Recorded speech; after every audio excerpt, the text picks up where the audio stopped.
नमस्कार दोस्तों, स्वागत है आप सभी का हमारे चैनल रोशन शाह स्टडी पॉइंट पर। आई होप आप सभी अच्छे होंगे और अपनी पढ़ाई का ध्यान दे रहे होंगे। आज के इस वीडियो में हम करने वाले हैं हमारी क्लास 12th का चैप्टर नंबर 3 योग और जीवन शैली, जिसके अंदर हम योगा के बारे में पढ़ेंगे और अपनी जीवन शैली के बारे में पढ़ेंगे कि हमें कौन कौन सी जो हमारी निजी बीमारियां होती हैं, जैसे कि शुगर हो गया, डायबिटीज है ना, डायबिटीज को शुगर बोलते हैं है ना, और अस्थमा वगैरह। तो इन सब के लिए हमें कौन कौन सी योगाएं अपनानी चाहिए और अपनी जीवन शैली में कौन कौन सी योगाएं और हेल्थ रूटीन हमें अपनाने चाहिए। ठीक है, तो आइए शुरू करते हैं।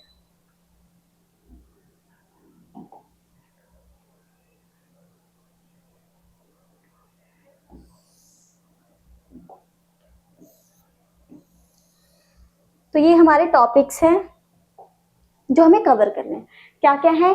योग का अर्थ, योगा का क्या अर्थ होता है ना, उसकी क्या डेफिनेशन होती है वो, योग का महत्व, योगा का क्या महत्व होता है, विभिन्न योगासन, कौन कौन से योगासन होते हैं, फिर मोटापा, उससे संबंधित आसन। ठीक है, मोटापा यानी कि ओबेसिटी हो गया, उससे संबंधित हम कौन कौन से आसन कर सकते हैं, है ना, मधुमेहता, उससे संबंधित आसन, मधुमेह मतलब शुगर डायबिटीज, उससे संबंधित आसन कौन कौन से हो सकते हैं। तो हमें ये सब करना है। तो सबसे पहले योग का अर्थ। तो योगा का क्या अर्थ होता है, ठीक है, और योगा होती क्या है। तो योग का अर्थ, योग संस्कृत भाषा के युज शब्द से लिया गया है। कौन सी भाषा से? संस्कृत भाषा के कौन से शब्द से? युज शब्द से लिया गया है, जिसका अर्थ होता है जोड़ना। क्या करना? जोड़ना या मिलाना। युज का अर्थ क्या होता है? जोड़ना या मिलाना। और योग एक ऐसी साधना है जिससे मनुष्य को अपने मन, मस्तिष्क और खुद पर कंट्रोल करने में मदद मिलती है। ठीक है, तो योग क्या होता है? योग कहाँ से लिया गया है? योग संस्कृत के एक शब्द युज से लिया गया है, जिसका मतलब होता है जोड़ना या मिलाना। ठीक है, और योग क्या करता है? हमारे मन, हमारे मस्तिष्क, इन सबको शांत करने में और स्वस्थ रखने में मदद करता है। ठीक है, अब इसके बाद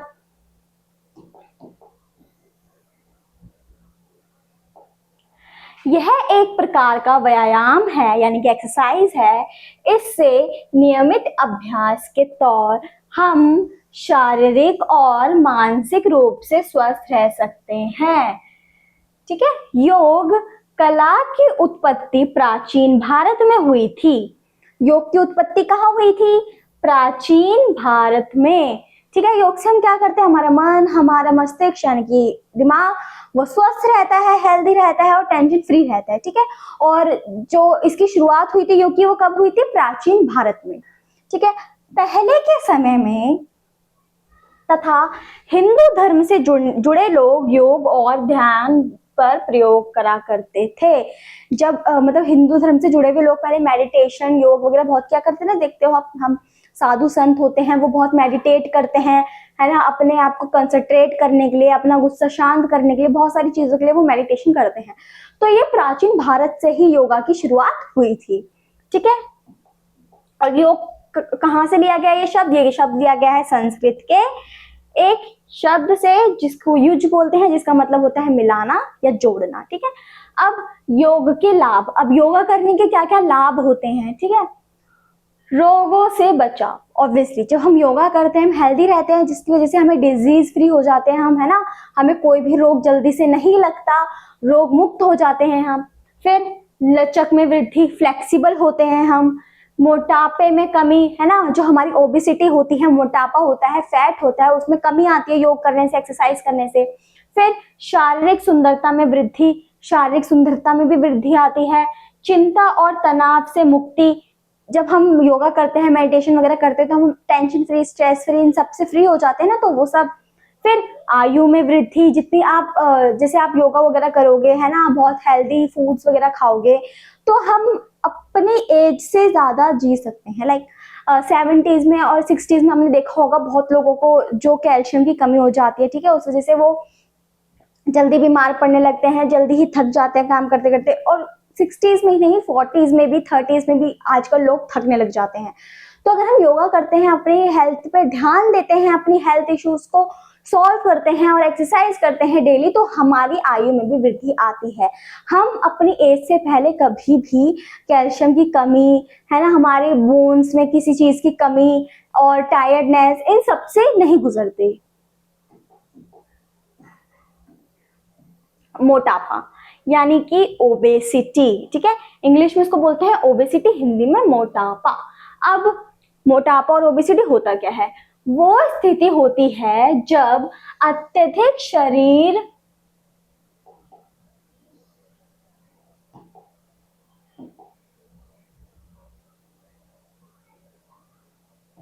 ठीक है, ओबेसिटी वो स्थिति होती है जब अत्यधिक शारीरिक वसा यानी कि फैट शरीर पर इस सीमा तक एकत्रित हो जाती है कि स्वास्थ्य पर हानिकारक प्रभाव डालने लगती है। जैसे कि हमने देखा होगा बहुत लोगों को मोटापा बहुत जल्दी लगता है, फैट जब भी वो खाते हैं तो वो जल्दी जल्दी मोटे होने लगते हैं। तो इस वजह से होता है क्योंकि हमारी जो पाचन शक्ति होती है वो उसे पचा नहीं पा रही होती है। और अगर हम रेगुलरली हम मैदा या फिर फास्ट फूड या जंक फूड खाते हैं तो ऑब्वियसली वो एक जगह एकत्रित होगा और एक टाइम पे इस मात्रा में एकत्रित होगा कि वो आपकी जो बॉडी है उसको मोटापा को फुलाने लगेगा और उसकी वजह से आपको बहुत सारी बीमारियां भी लग सकती हैं। जैसे कि लोगों को थायराइड होता है ना, थायराइड की वजह से उनको सांस की बीमारी होने लग जाती है क्योंकि वो मोटे होते जाते हैं तो हमारे जो सांस का पाइप है उसमें भी प्रॉब्लम आने लगती है, तो हमें सांस लेने में प्रॉब्लम होती है। फिर बहुत सारी बीमारियां भी जकड़ लेती हैं, है ना, और हमारी जो पाचन शक्ति होती है, सहन शक्ति होती है, वो भी कम होने लग जाती है, जिस वजह से हम किसी बीमारी से जल्दी क्योर नहीं हो पाते। तो वो सब अब जैसे कि गठिया, मधुमेह, हाइपरटेंशन आदि मोटापे के कारण हो सकते हैं। क्या क्या हो सकते हैं? गठिया, ठीक है, मधुमेह, डायबिटीज, हाइपरटेंशन और भी बहुत सारी बीमारियां किस वजह से? ओबेसिटी की वजह से हमें हो सकती हैं। अब ओबेसिटी क्या होता है? मोटापा, ठीक है। अब नियंत्रण के लिए आसन, हमें क्या क्या आसन करने चाहिए उसको क्योर करने के लिए, उसको ठीक करने के लिए? नियंत्रण के लिए आसन, वज्रासन, हमें वज्रासन करना चाहिए, हस्तासन करना चाहिए, त्रिकोण आसन करना चाहिए, अर्ध मत्स्येंद्र आसन भी हमें करना चाहिए, ठीक है। अब हमें ये सारे आसन फॉलो करने चाहिए हमें क्योर होने के लिए। अब जरूरी नहीं है कि यही 4 आसन आप करो, बहुत सारे आसन और भी होते हैं जो आप कर सकते हो, तो उसको भी आप फॉलो करके अपनी ओबेसिटी या मोटापे को कम कर सकते हो। बट ये जब ही होगा ना जब आप उसको डेली रूटीन में फॉलो करोगे। ऐसा तो नहीं कि एक हफ्ते में एक बार किया तो हो गया, नहीं, आपको उसको डेली रूटीन में फॉलो करना है और एक अपना अच्छा हेल्थ डाइट बनाना है उसको कम करने के लिए, ठीक है। तो ये हो गया, ये तो हो गई ओबेसिटी की बात। अब वज्रासन क्या होता है, ठीक है, वज्रासन। इस आसन को करने के लिए घुटनों को मोड़कर पंजों के बल सीधे बैठें। क्या करें? इस आसन को करने के लिए घुटनों को मोड़कर पंजों के बल सीधे बैठें। फिर दोनों पैरों के अंगूठे आपस में मिलने चाहिए और एड़ियों थोड़ी दूरी होनी चाहिए, एड़ियों में थोड़ी दूरी होनी चाहिए। मतलब जैसे कि आपकी नी है ना, आप इसको ऐसे फोल्ड करके बैठे हो, ये आपके पैर हैं, तो एड़ियां आपकी नहीं मिलनी चाहिए, जब टो मिलने चाहिए बस, ठीक है। शरीर का सारा भार पैरों पर रखें और दोनों हाथों को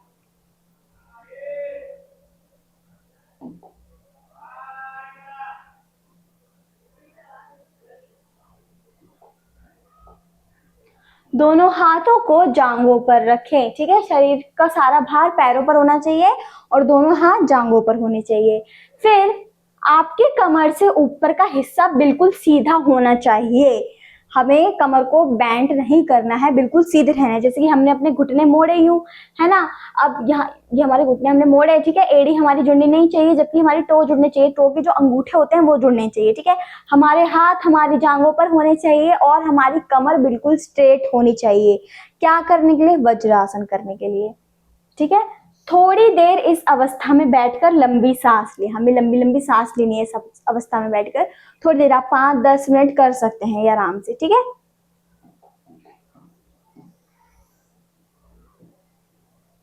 अब क्या हेल्प होती है, पाचन को करे दुरुस्त, खाने के बाद वज्रासन करने से पाचन तंत्र दुरुस्त होता है। जब हम खाना खाते हैं और उसके बाद जैसे हमें फील होता है कि वो ज्यादा हो गया या पच नहीं रहा, या फिर हमें जरूरी नहीं हम उस टाइम ही करें, बल्कि खाना खाने के बाद हमें वज्रासन करना चाहिए। ये 2 चीज में हेल्प करता है, खाने को जल्दी से डाइजेस्ट करने में हेल्प करता है हमारी, और हमारे जो पेशियां होते हैं जो हमारे खाने को गलाते हैं उनको स्वस्थ रखता है, जब और हेल्दी बनाता है लिटरली, ठीक है, पाचन तंत्र को, ठीक है। पेट के निचले हिस्से के दर्द को दूर करता है, जब पेट के निचले हिस्से में दर्द होता है तो उसको दूर करता है वज्रासन, ठीक है। ब्लड शुगर को कंट्रोल करने में सहायक, ब्लड को भी कंट्रोल करता है, शुगर को भी कंट्रोल करते हैं, बीपी और डायबिटीज में भी हम वज्रासन कर सकते हैं, ठीक है। फिर मानसिक शांति, यानी कि मानसिक शांति, मेंटल उसको हम मेंटल इलनेस को ये फ्री करता है, हमारी स्ट्रेस टेंशन वगैरह सबको फ्री कर देता है, क्योंकि हम सिंपल एक पोज में बैठे हैं और हमें कुछ नहीं सोचना होता, हमें सिर्फ गहरी गहरी सांस लेनी होती है। इस वजह से हमारी जो टेंशन वगैरह है वो भी रिलीज हो जाती है। फिर ब्लड प्रेशर में सहायक, यानी कि हम इसे बीपी में भी यूज कर सकते हैं। नींद की समस्या को सुधारने में सहायक, जिसको नींद नहीं आती वो भी आसन कर सकता है, उसकी प्रॉब्लम भी सोल्व हो सकती है। मोटापे को कम करने में सहायक, ठीक है, मोटापा भी कम करता है, ओबेसिटी भी कम करता है। तो वज्रासन क्या क्या कम कर सकता है, यानी blood pressure, sugar, blood sugar, ठीक है, बीपी, शुगर, डायबिटीज, इन सब में भी हम वज्रासन को कर सकते हैं। तो ये आप ध्यान रखना क्योंकि आगे आएगा, ठीक है। उसके बाद कमर के निचले हिस्से का जो दर्द होता है, पेट के निचले हिस्से का तो दर्द होता है उसको ठीक करता है ना। पाचन तंत्र को तंदुरुस्त बनाता है, नींद की समस्याओं में सहायक है, और मोटापा कम करता है। क्या करता है, मोटापा कम। कौन, वज्र आसन, ठीक है। उसका हमने देख लिया कि हमें वज्रासन कैसे करना होता है, वो ऊपर पढ़ चुके हम। हस्तासन, ठीक है। इस आसन को करने के लिए सबसे पहले अपने पैर मिलाकर सीधे खड़े हो जाएं। हमें इसमें खड़े होना है, हमने वज्रासन कैसे किया था, बैठ के, इसमें हमें खड़े होकर करना है। फिर उसके बाद एक लंबी सांस को भरते हुए दोनों हाथों को सीधा ऊपर उठाकर दोनों हाथों की उंगलियों को एक दूसरे से फंसाते हुए सीधे ऊपर उठाएं, ठीक है। ऐसे ये जो उंगलियां हैं इनको फंसा के हमें ऊपर उठाना है, ठीक है। फिर उसके बाद शरीर को ऊपर की तरफ खींचें, हमें ऊपर की तरफ खींचना है शरीर को। फिर धीरे धीरे सांस को छोड़ते हुए नीचे आए। सबसे पहले हमें खड़े होना है अपने टोस पे सांस लेते हुए, ठीक है। और हम जैसे ही हम अपने टोस पे धीरे धीरे ऊपर जाएंगे, खड़े होंगे, हमें अपने हाथ को ऐसे करना है, फिंगर क्रॉस करनी है, फिर उसको ऊपर लेके जाना है। और जैसे ही हम सांस ले लेंगे पूरी, फिर हमें धीरे धीरे उसको छोड़ते छोड़ते नीचे आना है, ठीक है। तो ये होता है हमारा हस्त आसन,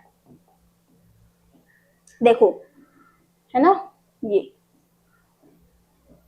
अब त्रिकोणासन, त्रिकोणासन क्या होता है, त्रिकोण आसन।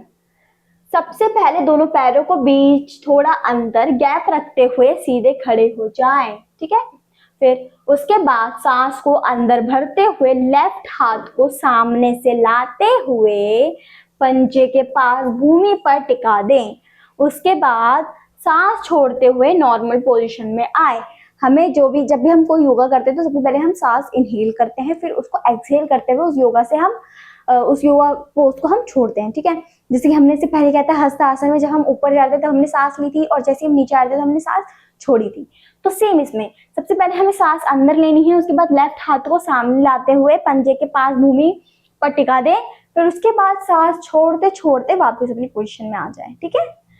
किसका था ये, त्रिकोण आसन। देखो ये दिस इज त्रिकोणासन, त्रिकोणासन, ठीक है। सांस भरते भरते हमें ऊपर जाना है, देन अपने लेफ्ट हाथ को हम यहाँ लाएंगे। फिर जैसे ही हमारा ये पोज, हम थोड़ी देर रुकेंगे इसमें, 5 सेकंड। अगर आप नए कर रहे हो तो आपको मैक्सिमम 5 सेकंड यहाँ पे होल्ड करना है। फिर उसके बाद आप वापस जाएंगे सांस एक्सहेल करते हुए अपनी पोजीशन पे, ठीक है। अब इसके लाभ क्या क्या होते हैं, है ना, जैसे कि हमने ऊपर का लाभ पढ़ा, उसका लाभ पढ़ा था हस्तासन का और वज्रासन का, तो इसका भी देखते हैं इसके लाभ क्या क्या होते हैं। यह आसन करने से गर्दन, पीठ, कमर और पैर के स्नायु मजबूत होते हैं, यानी कि मांसपेशी मजबूत होते हैं। किस किस के? गर्दन, पीठ, कमर, पैर के, ठीक है। शरीर का संतुलन ठीक होता है, ठीक है, शरीर का बैलेंस ठीक होता है, संतुलन, फ्लेक्सिबिलिटी, सब चीज ठीक होती है। फिर पाचन प्रणाली ठीक होती है, पाचन प्रणाली ठीक होती है, एसिडिटी से छुटकारा मिलता है, चिंता, तनाव, कमर और पीठ का दर्द में सहायक हो जाता है, चिंता, तनाव और कमर पीठ के दर्द में। फिर पेट पर जमी अतिरिक्त वसा और मोटापा दूर करने में सहायक, ठीक है, वसा, मोटापा, है ना, फैट वगैरह दूर करने में सहायक आसन माना जाता है। क्या क्या करवाता है? हमारे गर्दन, पीठ, कमर और पैर के स्नायु को मजबूत करता है, शारीरिक संतुलन ठीक करता है, पाचन प्रणाली ठीक करता है, एसिडिटी से छुटकारा दिलवाता है, चिंता, तनाव, कमर और पीठ के दर्द से सहायक होता है, ठीक है, पेट पर जमी अत्यधिक वसा और मोटापा, फैट वगैरह को कम करने में ये हेल्प करता है, ठीक है। तो इसके लाभ हो गए। अब अर्धमत्स्येंद्र आसन, अर्धमत्स्येंद्र आसन, इस आसन को अर्धमत्स्येंद्र आसन इसलिए कहा जाता है क्योंकि इस आसन में हम अपने शरीर को आधा मोड़ते हैं। संस्कृत में अर्ध का अर्थ आधा होता है, ठीक है, ये भी हमने संस्कृत से ही लिया गया है। मैक्सिमम जितने भी हमारे शब्द है वो सब हमने संस्कृत से ही लिए हैं। फिर इस आसन को करने से हमारी पेट की वसा कम होती है और रीढ़ की हड्डी मजबूत होती है और कमर के नीचे की वसा भी कम होती है। इस आसन को करने से हमारी पेट की वसा, रीढ़ की हड्डी मजबूत होती है और कमर के नीचे की वसा भी कम होती है, यानी कि फैट भी कम होता है। कौन से आसन को करने से? अर्धमत्स्येंद्र आसन को करने से।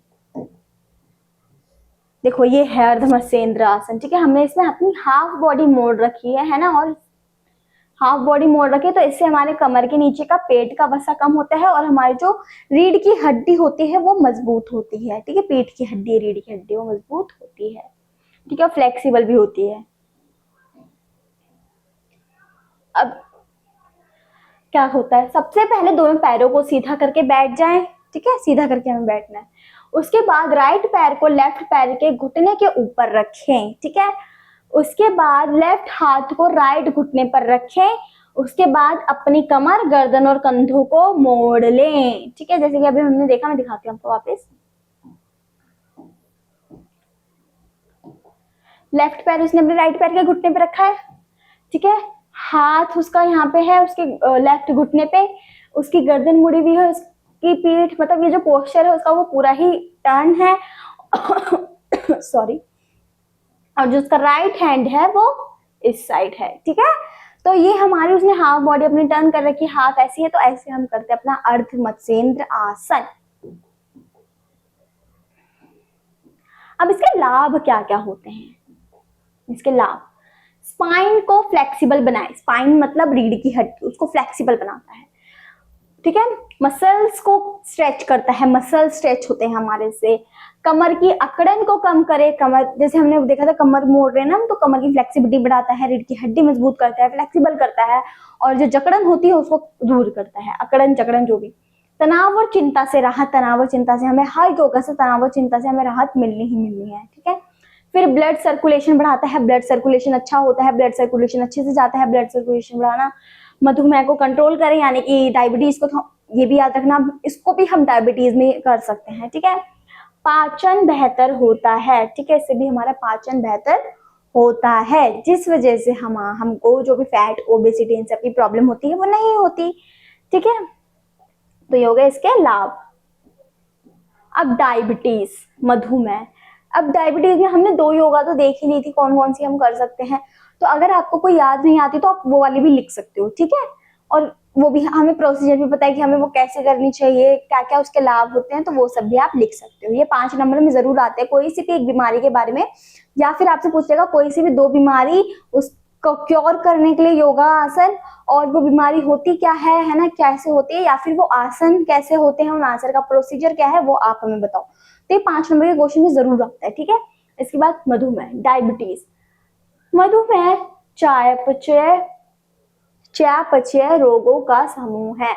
चयापचय रोग मतलब कि जो जिनका हमारे पास क्योर नहीं होता, जो हम ठीक नहीं कर सकते, हमारे पास हमारी दवाई नहीं है कि हम उसको परमानेंटली रोक सकें, ठीक है।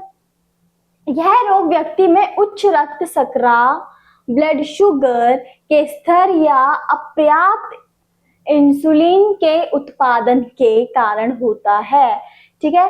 इस रोग में शरीर की कोशिकाएं ठीक से इंसुलिन का उत्पादन या इंसुलिन के उत्पादन के प्रति प्रतिक्रिया नहीं कर पाती हैं।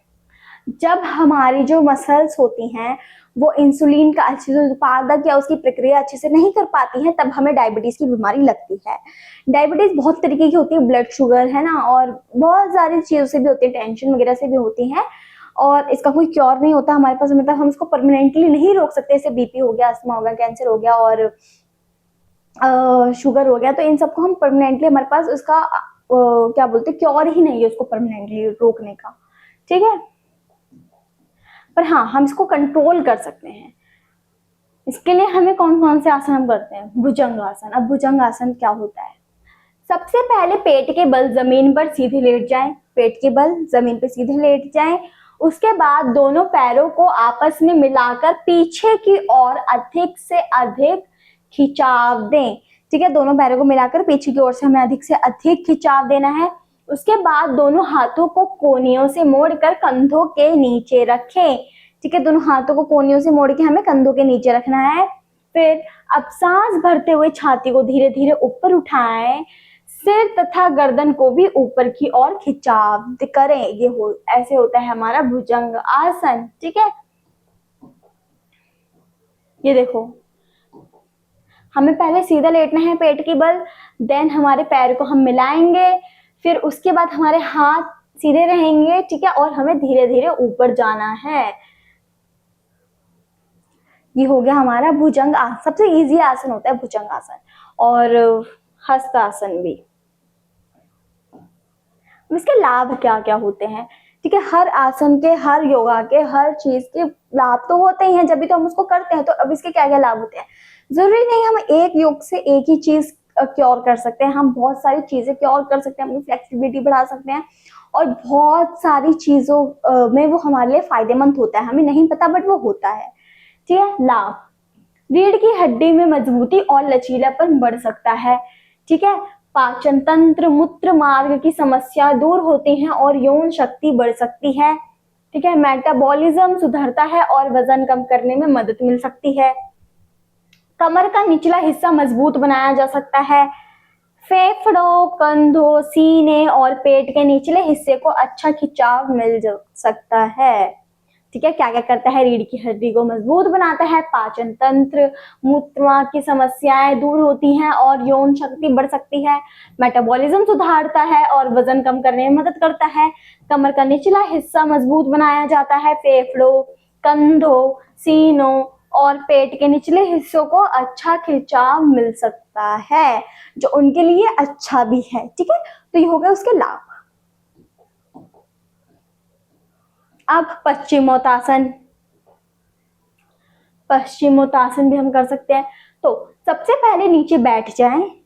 अब अपने पैरों को सीधा जोड़कर अपने सामने खींचते हुए रखें और दोनों पैरों का ऊपरी हिस्सा छत की तरफ होना चाहिए।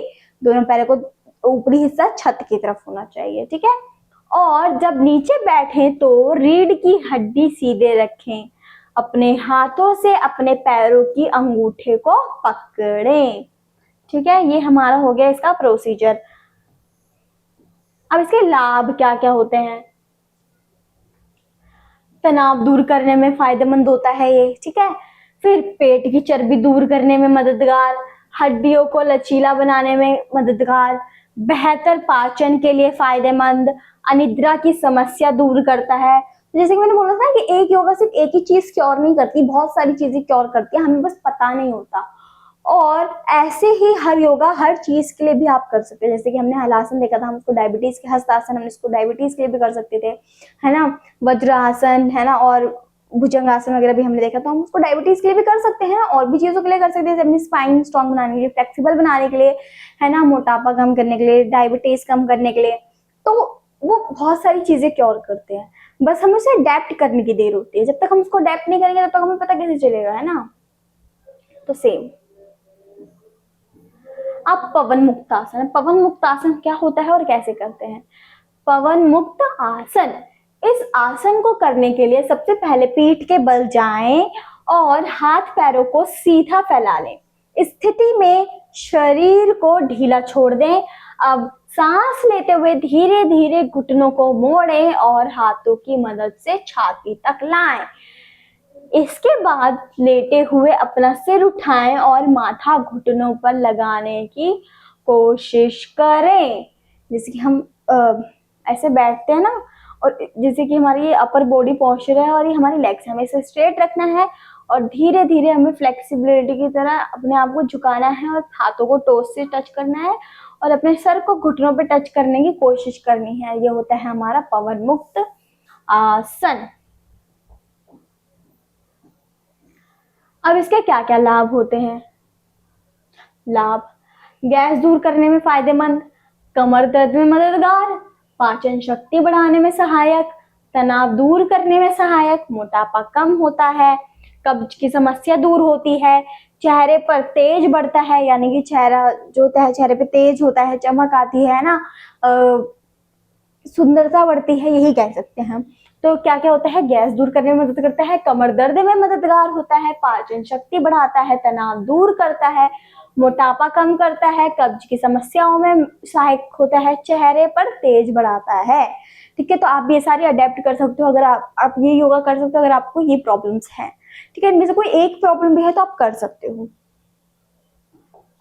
और एक योगा करने से ऑटोमेटिकली हमारी बहुत सारी चीजें ठीक हो जाती हैं।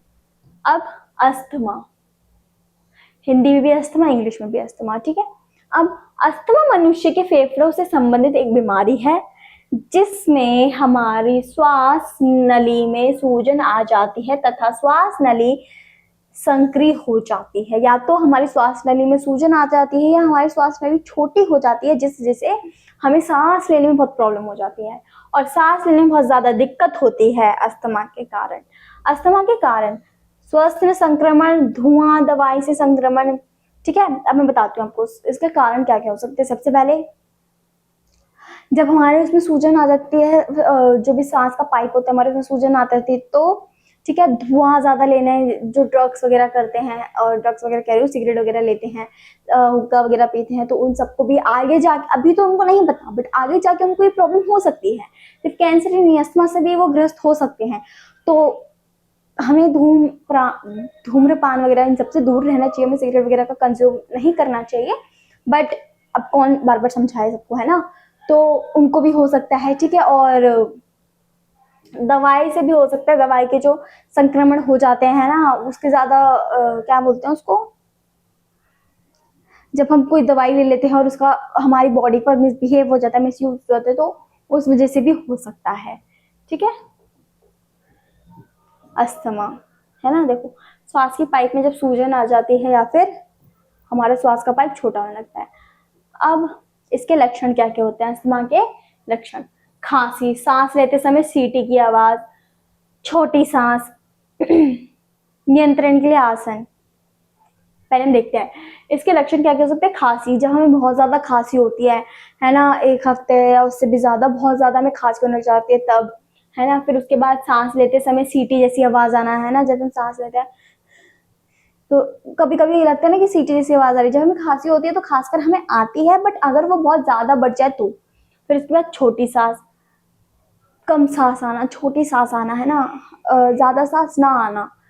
फिर नियंत्रण के लिए आसन, सुखासन, चक्रासन, गोमुख आसन, पर्वतासन, पर्वतासन। ठीक है, तो ये सारे आसन हम कर सकते हैं इसके नियंत्रण के लिए। किसके नियंत्रण के लिए? अस्थमा के नियंत्रण के लिए।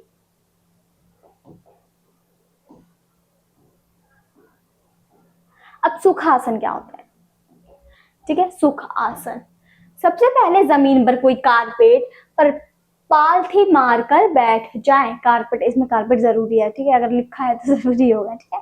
तो कारपेट पे हमें क्या करना है, आलती पालती मारकर बैठ जाना, ठीक है।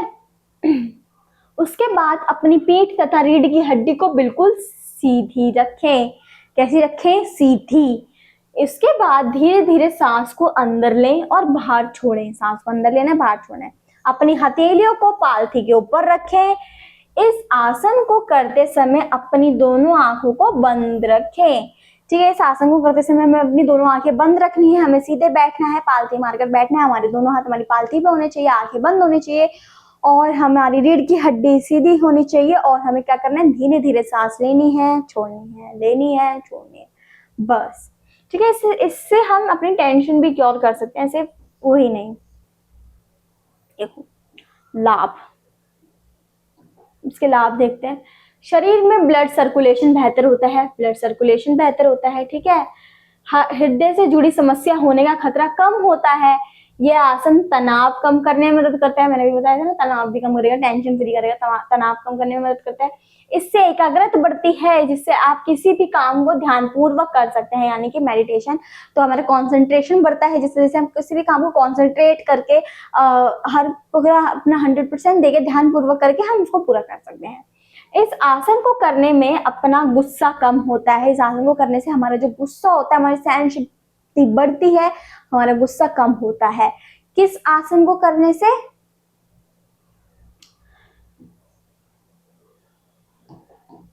ठीक है, इस आसन को करने से, सुख आसन को करने से। फिर उसके बाद आता है हमारा चक्र आसन। अब हमने बहुत सारी चीजें कर ली, हमने कर लिया डायबिटीज, है ना, और क्या बोलते हैं हमारा ओबेसिटी, अब हम कर रहे हैं हमारा अस्थमा, ठीक है। हमारी 3 चीजें बिल्कुल हो चुकी हैं। अब हमने उनकी योगा भी देख लिया, हमें कौन कौन सी करनी है। तो आपको जितनी भी बीमारियां आ रही हैं, हमारी अस्थमा, शुगर, डायबिटीज, है ना, और ओबेसिटी, तो ये सब आपको पढ़ के जाना ही जाना है अपने एग्जाम में, क्योंकि 100% चांसेस होते हैं इसमें से 5 नंबर का क्वेश्चन है, जिसमें से वो आपसे कोई भी 2 बीमारी और उसकी योगाएं पूछ सकता है, और ये भी पूछ सकता है कि उनके प्रोसीजर्स क्या क्या होते हैं। तो आपको ये याद करना है। और आप ये भी कर सकते हो कि एक योगा अगर वो दोनों चीज क्योर कर रही है, तो आप वो भी याद कर सकते हो, दोनों में वो भी लिख सकते हो, ठीक है। फिर चक्र आसन, सबसे पहले दोनों पैरों को घुटने से मोड़कर एड़ियों के हिप्स से टच करते हुए रखें, ठीक है। उसके बाद दोनों हाथों को मोड़कर कंधों के पीछे रखें। हाथों और पैरों के ऊपर के पूरे शरीर को धीरे धीरे ऊपर उठाएं। किसको, हाथों को मोड़कर कंधों के पीछे रखें, हाथों और पैरों के ऊपर के पूरे शरीर को धीरे धीरे ऊपर उठाना है हमें, ठीक है। इस आसन को 2 से 3 मिनट तक करें। कितने मिनट तक, 2 से 3 मिनट तक। कौन से आसन को, चक्र आसन को, ठीक है। अब इसके लाभ क्या होते हैं, रीढ़ की हड्डी लचीली और मजबूत होती है। देखो हम कोई सी भी योगा करते हैं तो हमारी रीढ़ की हड्डी लचीली और मजबूत जरूर होती है, क्योंकि हम या तो पूरे अपर पार्ट की योगा करते हैं या लोअर पार्ट की योगा करते हैं, बट हमारा पूरा शरीर लगता है, जिसमें हमारी स्पाइन मोस्ट इंपॉर्टेंट रोल निभाती है, ठीक है। तो स्पाइन हमारी मजबूत और लचीली फ्लेक्सिबल होगी ही होगी। फिर पाचन प्रणाली यानी कि डाइजेस्ट सिस्टम को अच्छा करता है। फिर यह पेट और कमर के स्नायु को मजबूत बनाता है, हड्डियां मजबूत बनती हैं, मोटापा कम करने में, पेट पर जमी अतिरिक्त चर्बी कम करने में मदद मिलती है, ठीक है। क्या, किस आसन से, इस आसन से। फिर गोमुख आसन। अब गोमुख आसन क्या होता है, देखो गोमुख आसन बहुत मतलब बहुत मुश्किल आसन होता है, पर इट्स नॉट इतना मुश्किल नहीं होता, वो थोड़ा इजी भी होता है। तो अगर आप इसको अडेप्ट करते हो तो आप बहुत सारी चीजें भी क्योर कर सकते हो, ठीक है। गोमुख आसन ये बहुत अच्छा आसन माना जाता है। सबसे पहले जमीन पर सुखासन की स्थिति में बैठ जाएं। सुखासन में हम जैसे बैठे थे, इसके बाद अपने लेफ्ट पैर की एड़ी को राइट नितंब के पास रखें। उसके बाद राइट पैर को मोड़कर लेफ्ट के ऊपर इस तरह से रखें कि राइट पैर का घुटना लेफ्ट पैर के ऊपर रहे तथा एड़ी और पंजे के भाग नितंब को टच करें, ठीक है। उसके बाद लेफ्ट हाथ को पीठ के पीछे मोड़कर हथेलियों के ऊपर की ओर ले जाएं। इसके बाद राइट हाथ को राइट कंधे पर सीधा उठा लें और पीछे की ओर घूमते हुए कोहनी से मोड़कर हाथों को एक दूसरे से बांध लें। ये होता है हमारा गोमुख आसन का प्रोसीजर। अब इसके बेनिफिट्स क्या होते हैं? बेनिफिट्स, गोमुख आसन गोमुख आसन घुटनों, छाती और कंधों में मांसपेशियों को फैलाता है और जो न केवल उन्हें मजबूत बनाने में मदद करते हैं बल्कि शरीर की समग्र मुद्रा में भी सुधार करते हैं। ठीक है, किस किस को? घुटनों को, छाती, कंधों को ना कि मजबूत बनाता है जब बल्कि उनकी शरीर की समग्र मुद्रा भी सुधार सकता है। आसन के दौरान शरीर के लगभग सभी जोड़ काम कर रहे होते हैं जो रक्त प्रवाह को बढ़ाता है और यह सुनिश्चित करता है कि शरीर से अधिक रक्त और पोषण मिले, शरीर को अधिक रक्त और पोषण मिले। इसलिए गोमुख आसन जो होता है हमारा बहुत मोस्ट इंपॉर्टेंट तो नहीं, बट हाँ उतना ही मेन आसन होता है, क्योंकि इसमें हमारी जो बॉडी है उसके पूरे मांसपेशी वगैरह और हर बॉडी का पार्ट हमारा उसमें काम कर रहा होता है। ठीक है, तो ये हो गया गोमुख आसन। अब पर्वतासन। पर्वतासन क्या होता है? पर्वतासन में क्या करना होता है? फिर सबसे पहले फर्श पर आराम से बैठ जाएं, उसके बाद एक गहरी सांस को अंदर लेकर दोनों हाथों को ऊपर की तरफ सीधे खड़े कर लें। ठीक है, गहरी सांस को अंदर लेके अपने हाथों को ऊपर की तरफ सीधे खड़े करना है हमें। उसके बाद सांस को धीरे धीरे लें तथा धीरे धीरे छोड़ें। ठीक है, सावधानियां, पीठ पे अगर चोट हो तो इस आसन को ना करें। कंधे की चोट होने पर यह आसन ना करें। पीठ की चोट पर और कंधे की चोट पर, अगर पीठ और कंधे में हमारी चोट लग रही है तब इस आसन को नहीं करना चाहिए, क्योंकि वो हमारे लिए हानिकारक हो सकता है। हमारी पीठ और कंधे की जो चोट है उसको बढ़ा सकता है या दर्द को बढ़ा सकता है, तो हमें इन दोनों चीजों में यह आसन नहीं करना चाहिए। हाइपरटेंशन यानी कि उच्च रक्तचाप। ठीक है, हाइपरटेंशन। हाइपरटेंशन या उच्च रक्तचाप, जिसे कभी कभी धमनी उच्च रक्तचाप भी कहते हैं, यह पुरानी चिकित्सीय स्थिति है जिसमें धमनियों में रक्त का दबाव बढ़ सकता है। दबाव की इस वृद्धि के कारण रक्त की धमनियों में रक्त का प्रवाह बनाए रखने के लिए दिल की समस्याओं से अधिक काम करने की आवश्यकता पड़ती है। ठीक है, जब हाइपरटेंशन में क्या होता है कि हमारा जो भी ब्लड सर्कुलेशन होता है वो बहुत जल्दी जल्दी बढ़ने लगता है, जिस वजह से दिल को ज्यादा काम करना पड़ता है उसको संतुलित बनाने के लिए, उसको बैलेंस करने के लिए। ठीक है, जितना वो काम करता है ना दिल उससे डबल काम करना पड़ जाता है उसको हाइपरटेंशन में, क्योंकि उसको बैलेंस करना होता है हर चीज को, है ना। फिर क्या? दोषपूर्ण जीवन शैली, मानसिक तनाव, अधिक तेल और मसालों का सेवन, इस वजह से हाइपरटेंशन जरूर होता है। ठीक है, बीपी हाई होना, बीपी कम होना, यही हाइपरटेंशन में आता है। और वो किस वजह से होता है? अधिक तेल खाने से, मसालों का सेवन करने से, मानसिक तनाव की वजह से, दोषपूर्ण जीवन शैली, ठीक है, लाइफस्टाइल।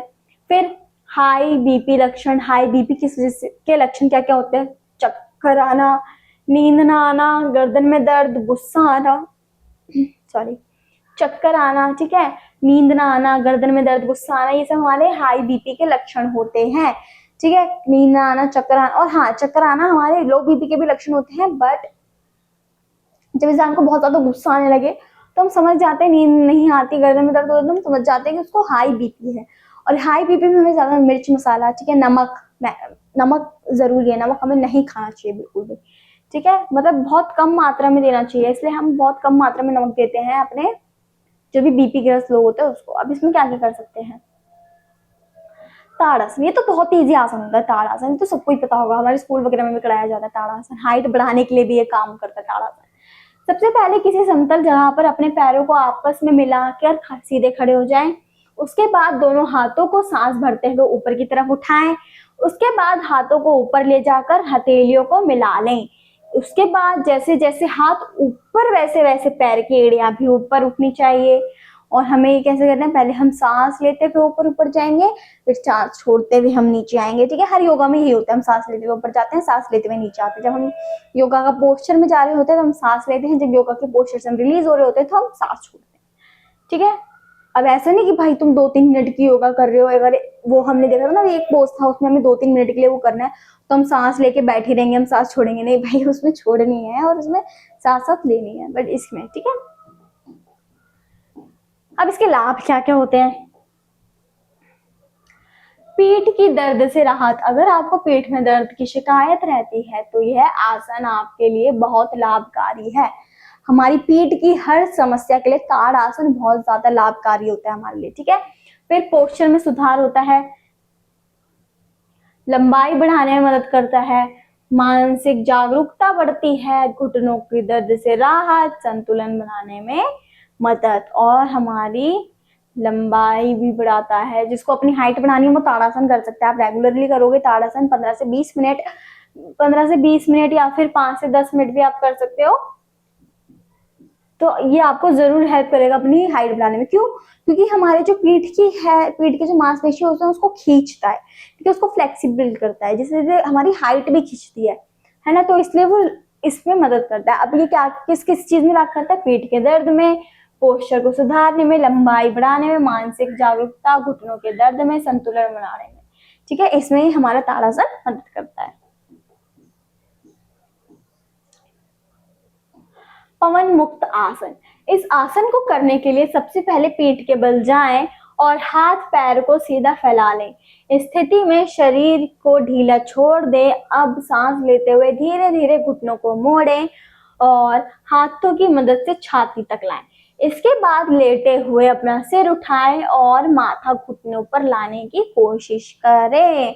हमें पीठ के बल लेटना है, अपने पैरों को धीरे धीरे मोड़कर अपने हाथ से लाना है और छाती टच करने की कोशिश करनी है, एंड देन अपने सर को घुटनों को टच करने की कोशिश करनी है इसमें पवन मुक्त आसन में।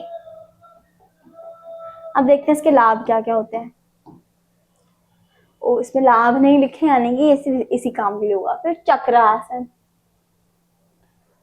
चक्रासन, पीठ के बल लेट जाए, पीठ के बल हमें लेटना है चक्रासन में भी, पवन मुक्त आसन में भी। फिर घुटनों को मोड़े और एड़ी को जितना हो सके अपने नितंब के पास लाएं। अब अपने हाथों को उठाएं और उन्हें अपने कानों के किनारों के पास रखें। हथेलियों को फर्श से लगाएं और उंगलियों की दिशा कंधों की ओर होनी चाहिए। अपने पैरों को साथ साथ हथेलियों का उपयोग करके शरीर को ऊपर उठाएं, ठीक है। ये होता है हमारा चक्रासन। चक्रासन में हमें ये सब करना होता है।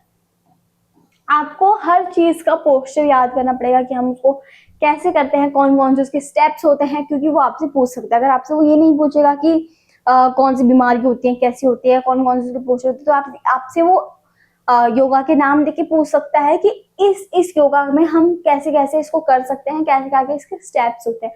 तो वो ऐसे भी पूछ सकता है, ठीक है। क्वेश्चन घुमाना काम होता है लोगों का।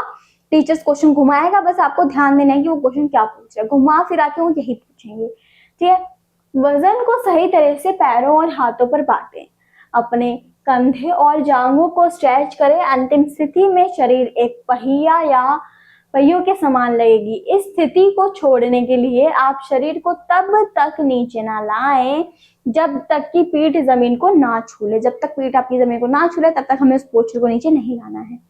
आप अपनी व्यक्तिगत आवश्यकताओं या क्षमता के अनुसार इस चक्र आसन मुद्रा को 30 सेकंड या से 3 मिनट तक बनाए रख सकते हैं। 30 सेकंड से 3 मिनट तक, मिनिमम 30 सेकंड और मैक्सिमम 3 मिनट। अपनी शरीर की उसके अनुसार, जितने आपकी अंदर क्षमता है उतने अनुसार आप इसको कर सकते हैं। अब इसके लाभ क्या क्या होते हैं? लाभ, इसका अभ्यास करने से फेफड़ों को अधिक ऑक्सीजन मिलती है, ठीक है। यह अस्थमा रोगियों के लिए विशेष रूप से फायदेमंद है। तनाव और डिप्रेशन को कम करता है। आंखों की रोशनी तेज होती है।